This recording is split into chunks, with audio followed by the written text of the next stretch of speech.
अस्सलाम वालेकुम। उम्मीद करते हैं आप सब खैरियत से होंगे। This is me Hamid Usman और आज जो हम पढ़ने वाले हैं चैप्टर नंबर 15 और चैप्टर नंबर 15 के लेक्चर को हम आगाज़ करेंगे। तो चैप्टर नंबर 15 के लेक्चर को शुरुआत जो हम करेंगे वो एक टॉपिक जो कि हमारे एग्ज़ाम के लिए बहुत ज़्यादा इम्पॉर्टेंट होता है। तो एग्ज़ाम में आने वाले क्वेश्चन के साथ हम उसको आगाज़ करेंगे और वो क्वेश्चन क्या है, वो है मूविंग कॉइल गैल्वानोमीटर। अब मूविंग कॉइल गैल्वानोमीटर क्या होता है उसको समझने के लिए पहले आपको समझना ये पड़ेगा कि गैल्वानोमीटर क्या होता है। तो गैल्वानोमीटर के बारे में बताते हैं कि गैल्वानोमीटर क्या होता है। तो लिख देता हूँ मैं यहाँ पर कि गैल्वानोमीटर क्या है, एक डिवाइस है। ठीक है, गैल्वानोमीटर एक तरह की डिवाइस है और ये डिवाइस क्या काम करता है, इस डिवाइस से हम क्या कर सकते हैं। तो इस डिवाइस से हम करंट को क्या कर सकते हैं, करंट को डिटेक्ट कर सकते हैं। ठीक है, मतलब ये है कि किसी वायर में से करंट क्या पास हो रहा है या नहीं हो रहा है, उस चीज़ की मेजरमेंट करने के लिए उस चीज़ को डिटेक्ट करने के लिए किसका इस्तेमाल किया जाता है, गैल्वानोमीटर का इस्तेमाल किया जाता है।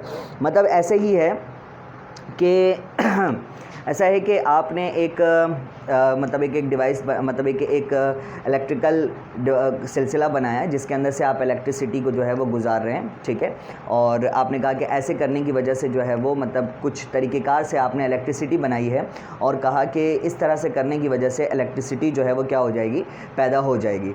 लेकिन जब आपने उसके अंदर से करंट जो जब वो प्रोसेस आपने किया और उसके अंदर से करंट पास हो गया, ठीक है, लेकिन आप उसको फील नहीं कर पाते कि उसके अंदर से करंट पास हुआ भी है या नहीं हुआ।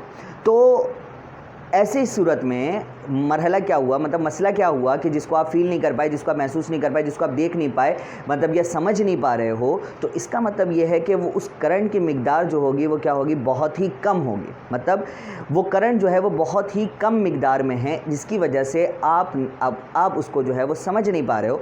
तो ऐसी सूरत को ओवरकम करने के लिए एक डिवाइस बनाई गई जिस डिवाइस का क्या नाम है, गैल्वानोमीटर नाम है। ठीक है, अब ये गैल्वानोमीटर क्या करता है, ये गैल्वानोमीटर करंट को तो डिटेक्ट करता है, लेकिन किस तरह के करंट को डिटेक्ट करता है, बहुत ही स्मॉल अमाउंट के करंट को ये क्या करता है, डिटेक्ट करता है। तो इसमें लिख सकते हैं कि ये किस तरह के करंट को डिटेक्ट करता है, जो स्मॉल अमाउंट के करंट होते हैं उनको डिटेक्ट करने के लिए क्या इस्तेमाल किया जाता है, गैल्वानोमीटर का इस्तेमाल किया जाता है। अच्छा, गैल्वानोमीटर क्या सिर्फ डिटेक्शन के लिए इस्तेमाल किया जाता है?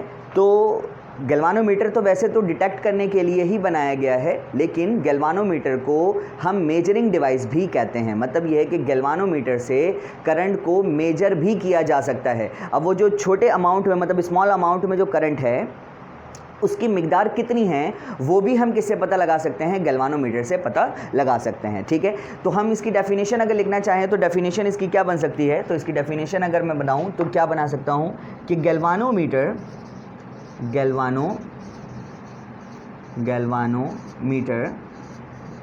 Is a device which is use to, galvanometer एक डिवाइस है, जैसे कि शुरू में बताया कि गैल्वानोमीटर क्या है, एक डिवाइस है, विच इज़ यूज टू, क्या कर रहा है ये, डिटेक्ट कर रहा है, किसको, which is use to detect current. तो which is use to detect, और क्या कर रहा है, डिटेक्ट करने के साथ साथ हम इसको लिख सकते हैं कि ये मेजर करने के भी काम आता है। तो which is use to detect और measure, which is use to detect और मेजर स्मॉल करंट। मतलब ये है कि गैल्वानोमीटर क्या एक डिवाइस है, गैल्वानोमीटर एक डिवाइस है जो कि क्या करती है, करंट को भी मेजर करता है और करंट को डिटेक्ट भी करने के काम आता है। अब सिलसिला ये है कि गैल्वानोमीटर के बारे में तो हमें समझ लग गई बात कि गैल्वानोमीटर क्या होता है। अब गैल्वानोमीटर को बनाया किस तरीके से जाता है, मतलब गैल्वानोमीटर को किस तरह से बनाया गया। तो गैल्वानोमीटर को बनाने के लिए मैं इसकी कंस्ट्रक्शन यहाँ पर लिख देता हूँ कि गैल्वानोमीटर में हमें क्या क्या चीज़ें जो है वो क्या करनी है, यूज़ करने की ज़रूरत है। तो गैल्वानोमीटर की कंस्ट्रक्शन में आपको जो पहली चीज़ जो आपको यूज़ करना है वो है,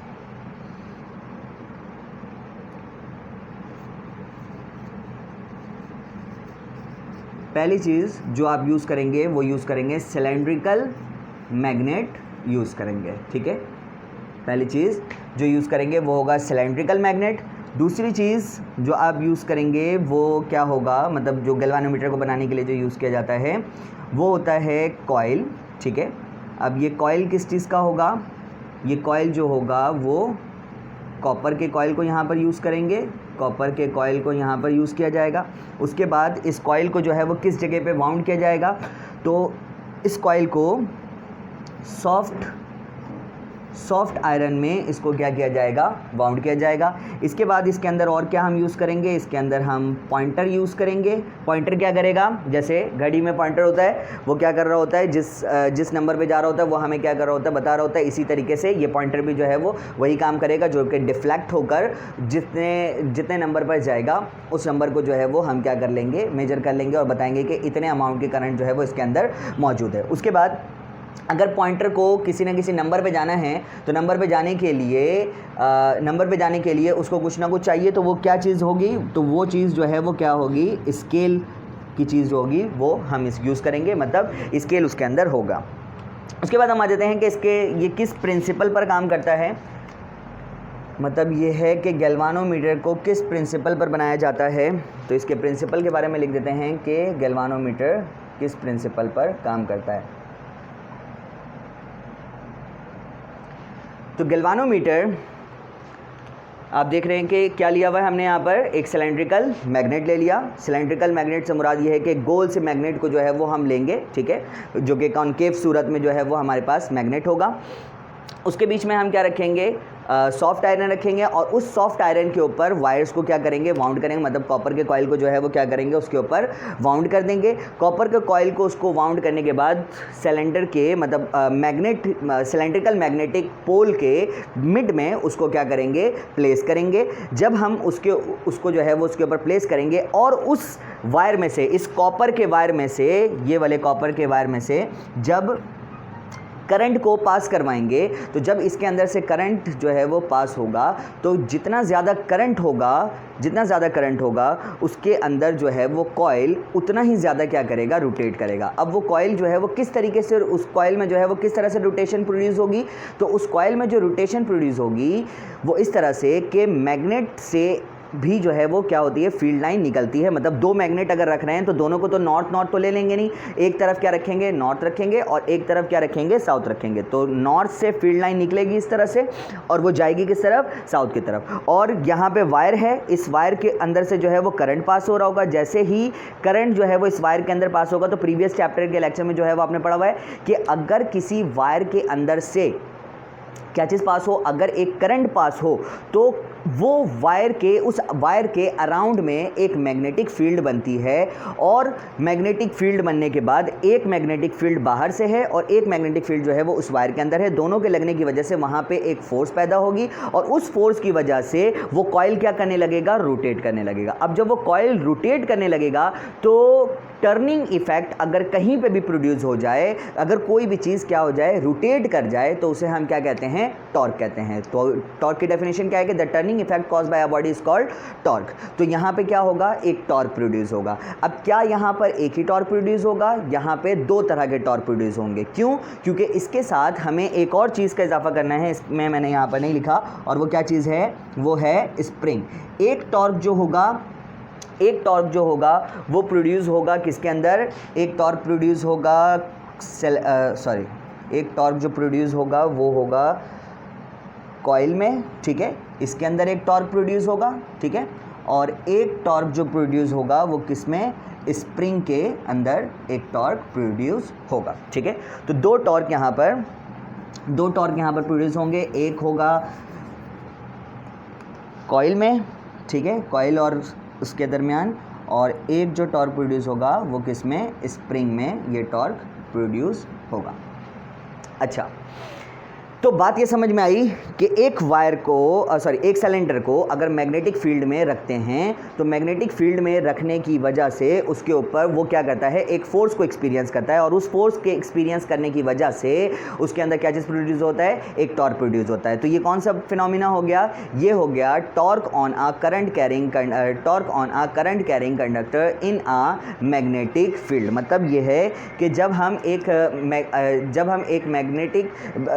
मैग्नेटिक फील्ड में एक कॉइल को अगर रखते हैं तो उस मैग्नेटिक फील्ड में कॉइल को रखने की वजह से उसके अंदर जो है वो क्या चीज़ प्रोड्यूस होता है, एक टॉर्क प्रोड्यूस होता है। तो इसका प्रिंसिपल क्या हुआ, यहाँ पर मैंने लिख दिया है कि torque on a current carrying coil in a magnetic field. अब हम इसके डायग्राम को ज़रा बना लेते हैं कि ये जो है वो किस तरीके से हम इसको बनाएंगे। तो यहाँ पे हमें क्या लेना होगा, सबसे पहले एक सिलेंड्रिकल मैग्नेट लेना होगा, ठीक है। तो सिलेंड्रिकल मैग्नेट को हम इस तरीके से बना लेते हैं, ठीक है।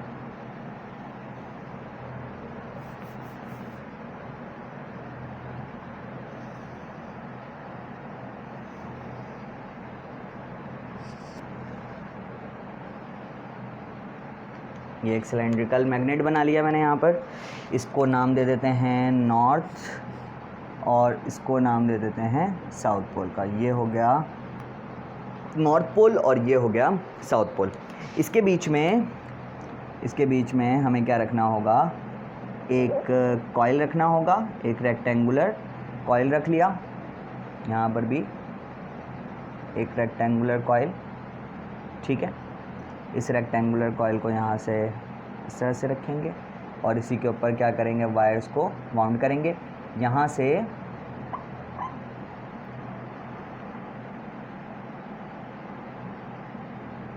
इस तरीके से वायर और ये कॉन्केव लेकर इसको आगे बढ़ाएंगे और ये नीचे से यहाँ पर स्प्रिंग को यहाँ पर अटैच कर देंगे। अच्छा, जब इसको हम इस तरह से अटैच करेंगे तो आप देखें कि यहाँ से आपको पता है कि नॉर्थ से मैग्नेटिक फील्ड निकल कर कहाँ की तरफ जाती है, साउथ की तरफ जो है वो ये मैग्नेटिक फील्ड जाती है, ठीक है। अब बात क्या आती है कि यहाँ पे हमने जो है वो कहा कि यहाँ पे जो हम मैग्नेट यूज़ करेंगे वो किस तरह का यूज़ करेंगे, सिलेंड्रिकल मैग्नेट यूज़ करेंगे। तो सिलेंड्रिकल मैग्नेट को हम यहाँ पर इस्तेमाल क्यों कर रहे हैं, तो सिलेंड्रिकल मैग्नेट को यहाँ पर इस्तेमाल हम इसलिए कर रहे हैं कि यहाँ पे जो एंगल बना सकें हम, वो क्या बना सकें, 0 डिग्री का एंगल बना सकें। अब वो 0 डिग्री का एंगल कैसे बनेगा, 0 डिग्री का एंगल जो बनेगा वो बनेगा जब ये दोनों चीज़ें, ये कॉइल और ये मैग्नेट आपस में क्या हो, पैरेलल। अभी तो आपको ये पैरेलल दिखाई दे रहे होंगे कि ये कॉइल इस तरीके से है और ये मैग्नेटिक फील्ड जो है वो इस तरीके से निकल कर जाएगी। लेकिन अगर ये क्या होता, सिलेंड्रिकल ना होता, अगर ये क्या होता, रेक्टेंगुलर होता, ठीक है। अगर ये रेक्टेंगुलर मैग्नेटिक पोल होता तो फिर ऐसी सूरत में ये कॉइल जब रोटेट करता तो इनके दरमियान जो एंगल है वो क्या हो जाता, चेंज हो जाता। अब अगर ये एंगल चेंज हो जाता तो यहाँ पे 0 डिग्री का एंगल हर रोटेशन में नहीं बन पाता, जिसकी वजह से आगे का काम जो है वो क्या हो जाता, मुश्किल हो जाता। तो इसलिए अगर मैं यहाँ पे कहूँ कि किस तरीके से एंगल चेंज किस तरह से होता है, वो भी मैं आपको दिखा देता हूँ कि एंगल किस तरह से चेंज हो रहा है। अगर मैं यहाँ पर एक मैग्नेट इस तरह से रखता हूँ, एक ये वाला मैग्नेट, तो आपको पता है कि ये नॉर्थ पोल बना लिया और ये क्या बना लिया, साउथ पोल बना लिया। ये मैग्नेटिक फील्ड निकल कर यहाँ की तरफ जा रही है, ठीक है। अब यहाँ पे आपको पता है कि बीच में क्या चीज़ मौजूद होगा, बीच में मौजूद होगा यहाँ पे एक एक कॉइल जो है वो यहाँ पर मौजूद होगा।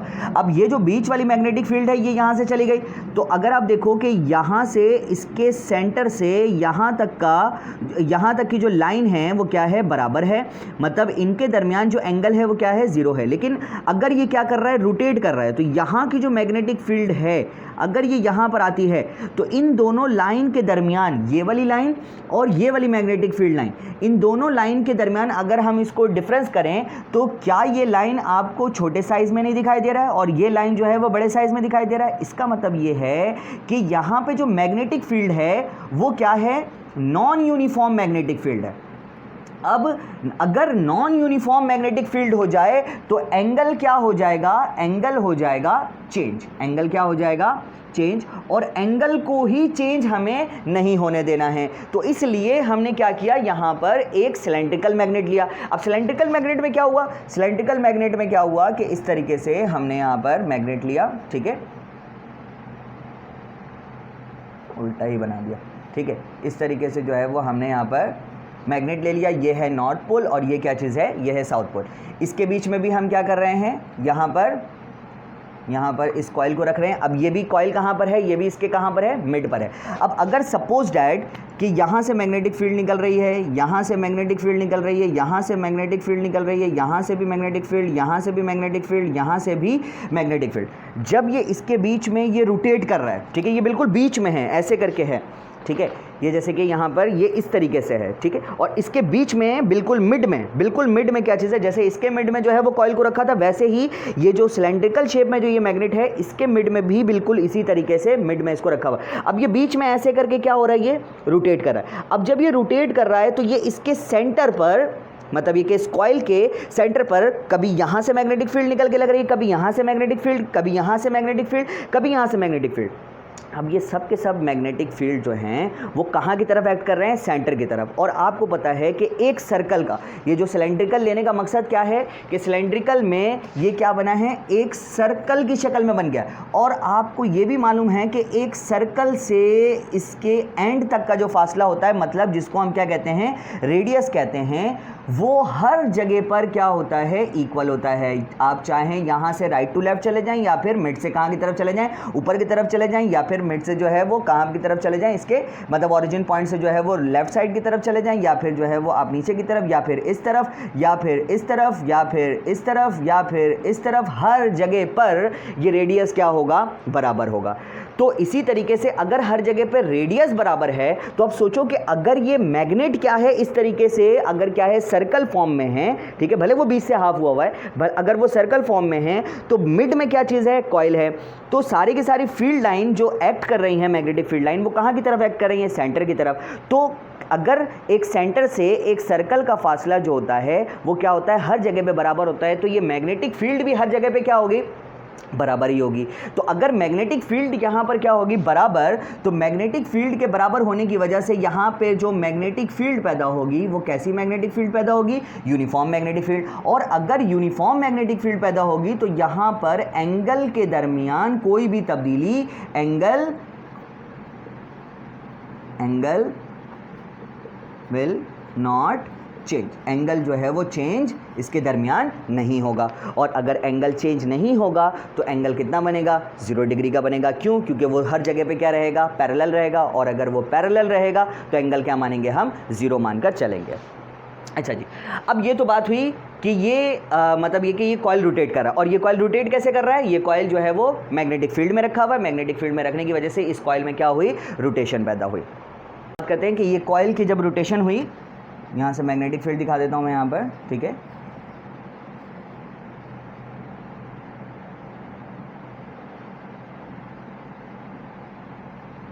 अच्छा, ये मैग्नेटिक फील्ड है, ठीक है। अब ये कॉइल की जो रोटेशन हुई, तो कॉइल की जब ये रोटेशन हुई तो यहाँ पे क्या चीज़ प्रोड्यूस हुआ, टॉर्क प्रोड्यूस हुआ। अब ये जो टॉर्क प्रोड्यूस हुआ इस कॉइल और इस मैग्नेट के दरमियान, ये किस तरह का टॉर्क प्रोड्यूस हुआ, ये जो टॉर्क प्रोड्यूस हुआ है वो है torque on a current carrying coil in a magnetic field. मतलब ये है कि मैग्नेटिक फील्ड में जो टॉर्क प्रोड्यूस होता है, एक वायर को जो है वो अगर एक मैग्नेटिक फील्ड में रखें तो वो किस तरह का होता है, वो भी प्रीवियस चैप्टर में पढ़ा हुआ है। और उसका जो फॉर्मूला होता है वो होता है torque is equal to BINA cos alpha. मतलब ये है कि इसके अंदर जो टॉर्क प्रोड्यूस हुआ वो हुआ, तो ये फॉर्मूला क्या बना, ये फॉर्मूला बना torque is equal to BINA cos alpha. और आपको मैंने अभी बता दिया कि ये जो अल्फ़ा है, ये कॉइल और मैग्नेटिक फील्ड के दरमियान जो एंगल क्या बना, इतने देर जो दिमाग हमने खपाया उसमें एंगल क्या बना, हमारा एंगल बना है 0 डिग्री का। अब अगर एंगल जो है वो 0 डिग्री का है तो यहाँ पर हम अल्फ़ा की जगह पे पुट कर देते हैं torque is equal to BINA cos, ये क्या हो गया 0। और आपको ये भी पता है कि cos 0 किसके बराबर होता है, cos 0 बराबर होता है, cos 0 बराबर होता है 1 के। और अगर हम इसको 1 से मल्टीप्लाई करते हैं तो ये हो गया BINA हो गया। इसको बना लेते हैं इक्वेशन नंबर 1। इसको इक्वेशन नंबर 1 बनाने के बाद अब आप देखें कि जितना ज़्यादा हमने इसको करंट प्रोवाइड किया, करंट हम इसमें क्या करते जा रहे हैं, बढ़ाते चले जा रहे हैं। करंट की मिकदार जैसे जैसे बढ़ाते जा रहे हैं तो ये कॉइल भी जो है वो क्या होता जा रहा है, रोटेट होता जा रहा है, ठीक है। अब अगर ये कॉइल रोटेट कर रहा है, ठीक है, अगर ये कॉइल रोटेट कर रहा है तो ये अपने साथ साथ स्प्रिंग को भी क्या करता जा रहा है, रोटेट करता चला जा रहा है। मतलब ये है कि ये स्प्रिंग जो है वो क्या होता जा रहा है, ट्विस्ट होता जा रहा है। मतलब जैसे कि आप अपने हाथ को यूं करके क्या करते जाएं, घुमा, जैसे कि एक चीज़ है, कोई भी जो है वो आप नहीं चाह रहे हो अपने हाथ को घुमाना, ठीक है, अपना हाथ जो है वो क्या है, स्प्रिंग है, ठीक है, ऊपर से जो है वो कोई आपके हाथ को पकड़ के जो है वो इस तरीके से क्या करते जाए, घुमाते जाए। मतलब किसी दूसरे की वजह से आपका भी हाथ क्या होते चले जाए, घूमते चले जाए, तो आपके हाथ में क्या होना शुरू होगा, पेन होना शुरू होगा। समझ आ रही बात? और उस वक्त तक पेन होगा मतलब ये कि जितना आप बर्दाश्त कर सकते हैं। इसी तरीके से स्प्रिंग के अंदर भी एक बर्दाश्त है जो कि मिली एम्पेयर तक के करंट को ही, मिली एम्पेयर के करंट के आने की वजह से जो ये कॉइल जो है वो क्या कर रहा है, रोटेट कर रहा है, उस वक्त तक ही ये क्या होगा, रोटेट होगा।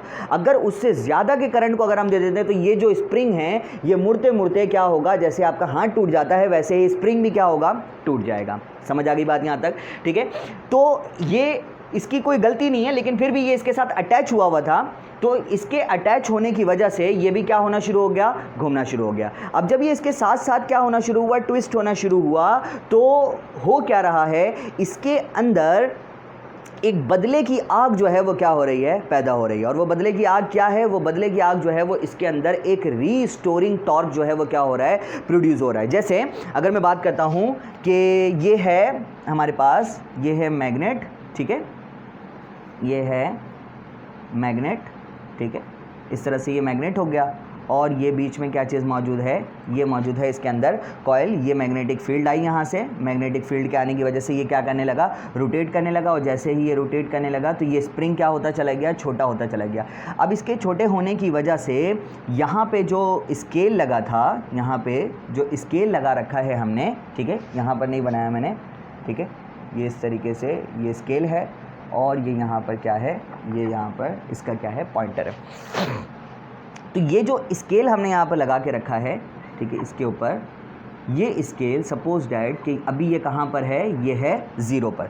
अब जैसे जैसे ये कॉइल क्या होता जाएगा, रोटेट होता जाएगा, ये इस तरीके से आगे बढ़ता चला जाएगा। इस तरीके से ये देख रहे हैं आप जैसे मेरे फिंगर को, कि ये जिस तरह से आगे क्या होता चला जा रहा है, बढ़ता चला जा रहा है। इस तरीके से बढ़ते बढ़ते बढ़ते बढ़ते जितने भी अमाउंट की करंट है ये वहाँ तक जो है वो रीडिंग को क्या करेगा, नोट करेगा। मतलब ये यहाँ तक सपोज डैट कि यहाँ पर आ रहा है, यहाँ तक जो है वो ये क्या हो गया, डिफ्लेक्ट हो गया, ये फुल स्केल डिफ्लेक्शन दे गया। तो ये जब ये यहाँ पर क्या हो गया, डिफ्लेक्ट कर गया, तो डिफ्लेक्ट करने पर ये स्प्रिंग क्या हुआ है, रोटेट हुआ है। अगर ये स्प्रिंग ना होता और स्प्रिंग के अंदर ये रीस्टोरिंग फोर्स ना होती, मतलब ये बदले की आग अगर ना होती, तो ये पॉइंटर जो है वो यहीं का यहीं रह जाता। बात समझ आई? मतलब दोबारा आप जब मेजरमेंट करते तो यहीं से स्टार्ट हो जाता। मतलब अगर अब वो कितने अमाउंट की करंट है, सपोज डैट कि ये पहले मरतबा में जो है वो यहाँ तक की करंट है, अगली मरतबा में जो है वो उससे कम अमाउंट की करंट जो है वो आप मेजर कर रहे हो, तो वो तो फिर वहीं का वहीं रह जाता। आप कहते हैं कि ये जो गैल्वानोमीटर है ये सही नहीं है, मतलब ख़राब है, जिसके लिए क्या लगाया गया, यहाँ पर स्प्रिंग लगाया गया। अब ये स्प्रिंग क्या करता है, जैसे ही हम करंट को बढ़ाते जा रहे हैं ये क्या होता चले जा रहा है, घूमता चला जा रहा है, घूमता चला जा रहा है, इस तरीके से रोटेट होता, मतलब एक ट्विस्ट होता जा रहा है। जैसे ही करंट जो है वो यहाँ से क्या हुआ, करंट इस तरीके से आ रहा था, ठीक है, जैसे ही करंट यहाँ से ख़त्म हुआ वैसे ही ये क्या कर जाएगा, वापस अपने मीन पोजीशन पे वापस चले जाएगा। क्योंकि स्प्रिंग को भी कहाँ पे जाना होता है, अपने मीन पोजीशन पे। हर कोई चाहता है सकून, मतलब अपने सकून वाली जगह पर जो है वो क्या होना चाहता है, ये वापस जाना चाहता है। तो ऐसी सूरत में यहाँ पर जो है वो इस स्प्रिंग में भी एक टॉर्क प्रोड्यूस होगा, और वो जो टॉर्क होगा वो कैसा टॉर्क होगा, वो होगा रीस्टोरिंग टॉर्क प्रोड्यूस होगा। ठीक है, तो हम यहाँ पर लिख देते हैं कि यहाँ पर किस तरह का टॉर्क प्रोड्यूस, और यहाँ पर प्रोड्यूस हुआ वो टॉर्क है यहाँ पर रीस्टोरिंग टॉर्क। ठीक है, रीस्टोरिंग टॉर्क। अब ये जो रीस्टोरिंग टॉर्क है, ये रीस्टोरिंग टॉर्क किसके ऊपर डिपेंड कर रहा है, ये रीस्टोरिंग टॉर्क जो है ये डिपेंड कर रहा है, ये है डायरेक्टली प्रोपोर्शनल है किसके, थीटा के। अब बात आती है कि ये थीटा क्या चीज़ है। तो ये थीटा जो है ये स्प्रिंग कितना रोटेट कर रहा है, मतलब ये जो स्प्रिंग के दरमियान जो ये ट्विस्ट है, इस ट्विस्ट को हम क्या कहते हैं, थीटा कहते हैं। ये एंगल नहीं है इसके दरमियान का। ठीक है, एंगल क्या होता है, जब आप इसको ख़त्म करेंगे, मतलब ये जो थीटा है इसको हम क्या कहते हैं, ट्विस्ट कहते हैं। ये जो ये सिंबल है, ये टाउ का जो सिंबल है, इसको हम किससे रिप्रेजेंट करते हैं, टॉर्क से रिप्रेजेंट करते हैं। तो अगर मैं यहाँ से इस प्रोपोर्शनलिटी को ख़त्म करूँ तो यहाँ पर आ जाएगा कांस्टेंट, और ये कांस्टेंट किसके बराबर है, ये कांस्टेंट बराबर है यहाँ पर c के बराबर है। ठीक है, इस C को जो है वो टॉरिजिनल कांस्टेंट भी जो है वो इसको कहा जाता है। और ये C जो है यहाँ पर ट्विस्ट और टॉर्क के दरमियान का क्या है, एंगल है। मतलब कि इसके दरमियान में जो एंगल बना है वो कितना बना है, उस एंगल को हम क्या कहते हैं, C से ज़ाहिर करते हैं। ठीक है, और ये जो आगे की बात करते हैं इसमें कि आगे इसमें क्या क्या चीज़ें हैं, तो इसमें आगे हम इसको बढ़ाते हैं। तो इसको यहाँ पर क्या बना दिया, इसको इक्वेशन नंबर 2 बना लेते हैं। ठीक है, इसको इक्वेशन नंबर 2 बनाने के बाद आप देख रहे होंगे कि ये टॉर्क और ये टॉर्क जो है वो क्या है, दोनों एक जैसा है। अब ये एक जैसा है भी या नहीं है कंडीशन के मुताबिक, ज़रा उसको भी जान लेते हैं। तो देखो ये इसके अंदर जो ये ट्विस्ट प्रोड्यूस हो रहा है और उस ट्विस्ट की वजह से इसके अंदर जो टॉर्क प्रोड्यूस हो रहा है वो कब प्रोड्यूस हो रहा है, जब ये कॉइल जो है वो क्या हो रहा है, रोटेट हो रहा है। तो कॉइल की रोटेशन जितनी ज़्यादा होगी उतना ही ज़्यादा इसके अंदर क्या होगा, ये टॉर्क जो है वो इसके अंदर प्रोड्यूस हो जाएगा। मतलब रीस्टोरिंग टॉर्क जो है वो इसके अंदर प्रोड्यूस हो जाएगा। याद रखें कि ये क्या है, ऑपोजिट है। ठीक है, लेकिन ये क्या है, ये जो रीस्टोरिंग टॉर्क है वो क्या है, डायरेक्टली प्रोपोर्शनल है किसके, ये हम इक्वल नहीं कह सकते, लेकिन ये कह सकते हैं कि रीस्टोरिंग टॉर्क जो है वो क्या है, डायरेक्टली प्रोपोर्शनल है किसके, डिफ्लेक्टिंग टॉर्क के।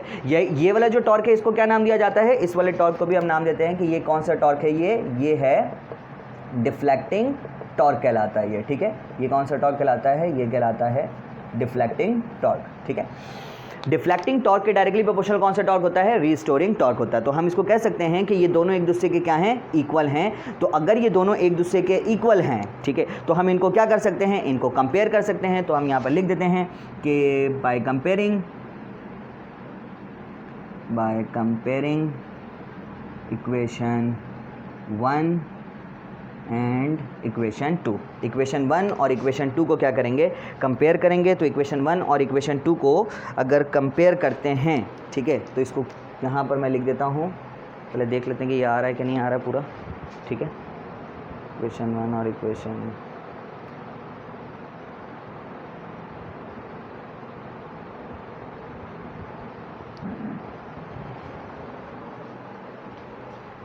तो इक्वेशन 1 और इक्वेशन 2 को जब हमने कंपेयर किया तो इक्वेशन 1 क्या है भाई, इक्वेशन 1 है BINA, ये हो गया BINA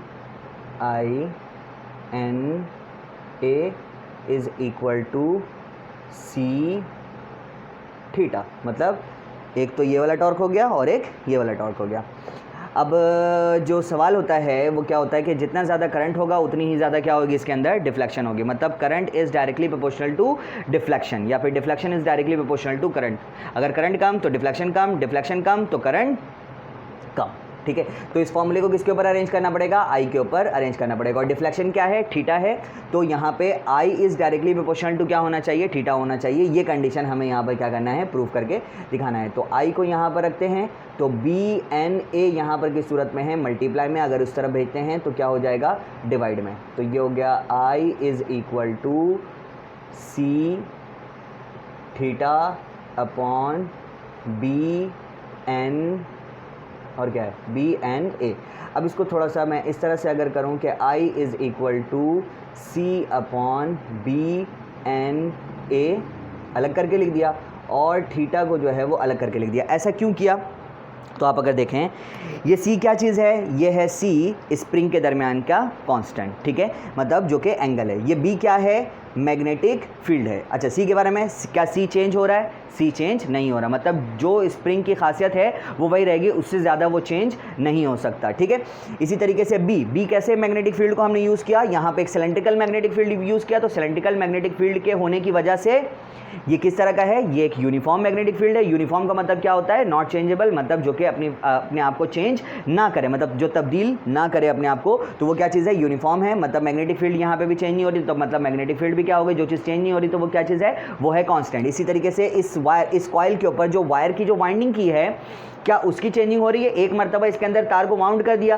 क्या दोबारा से करंट को भेजने के लिए क्या दोबारा से उसके अंदर वाइंडिंग करेंगे, वाइंडिंग भी हम दोबारा नहीं करेंगे। तो मतलब एन भी जो है वो यहाँ पे क्या है, चेंज नहीं हो रहा, तो इसका मतलब वो भी क्या हो गया, कांस्टेंट। इसी तरीके से इसका एरिया, क्या इसका एरिया चेंज हो रहा है, इसका एरिया भी चेंज नहीं हो रहा। तो ये सारी चीज़ें क्या हैं, कांस्टेंट है। तो हम इसको बता सकते हैं यहाँ पे सेंस में बता सकते हैं कि C upon BNA is equal to constant. ये किसके बराबर हो गया, ये बराबर हो गया कांस्टेंट के।